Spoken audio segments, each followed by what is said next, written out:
Hello and welcome back. Welcome to my second video. In the first video, we had looked at what the meaning of the word systemic is, how systems are made up of parts, and how the relationships between the parts make up the system. In this video, we look a little bit into how problems come about in such systems. We all live in a variety of relationships, maybe with partners, maybe with children, maybe it's part of families, or maybe as part of larger organizations. And when things go wrong, then the shaming and blaming starts, right? Like somebody points out that it was you, accusations keep flying around. Nobody wants to be the one who says, yeah, it was me. I mean, look at two children fighting and ask them who started it.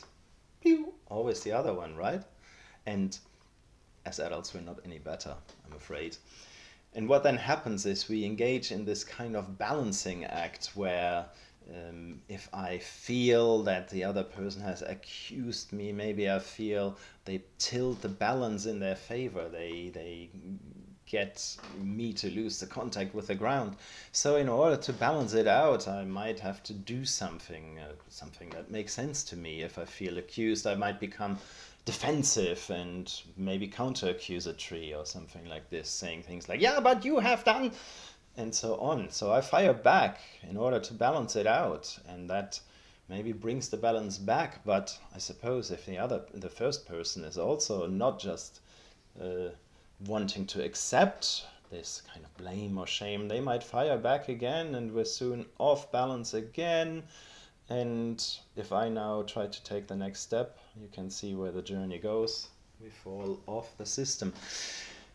The system maybe breaks down, the relationship ends, and that might be the moment where we decide, actually, we need to do something different. And lots of people manage that quite well. They say, hey, let's look at this. Let's talk about this. And maybe both saying like, look, wasn't right for me. I'm sorry. And the other person says sorry. And they make up and all is good. But in some relationships, that's impossible for people. They might almost need somebody else to help them with balancing themselves out. In many families, that might be a child. In a larger organization, it might be somebody else, another employee, whatever. And let's go in this child relationship. Maybe the child develops a problem that makes the parents say, oh, we need to pull together for the sake of our child. It distracts them from their own conflict. But now the child is in this situation where if they were to stop having that problem, their parents would drift apart again. At the same time, the parents say, but please, please, we need to solve the problem. So they get kind of quite contradictory messages, right?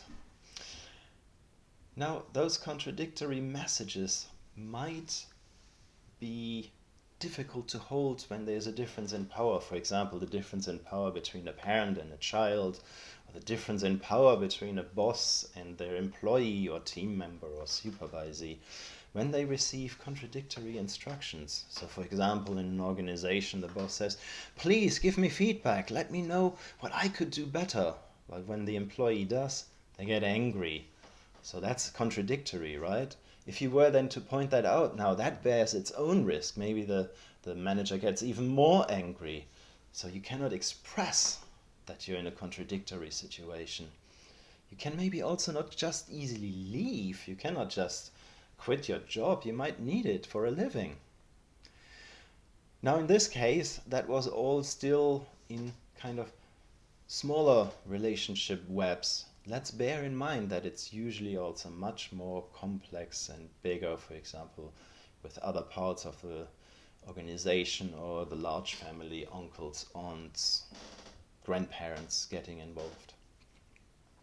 Now, systemic work can then help try to see and explore the pattern, maybe try to look for alternatives. What could be done differently here? Where would be a good point to do something differently?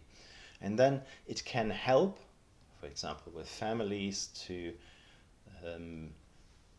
help with unsatisfying relationships, maybe even with a variety of psychological and behavior problems that came about within the context of the relationships, and even things like eating disorders, self-harm, addictions, and so on. Even physiological problems, say chronic pain. Now, systemic work might not make the chronic pain go away, but it might help to see how it can be managed best. Now, systemic organizational work might help also with unsatisfying and even unproductive working relationships, with structural challenges, with the motivation, with conflict resolution, creativity and innovation, and so on. I hope that you enjoyed this video. If you need help either organizationally or for your family, find a good family therapist or organizational consultant. You might try to find me. You can also try to find me to give me feedback. Thank you very much.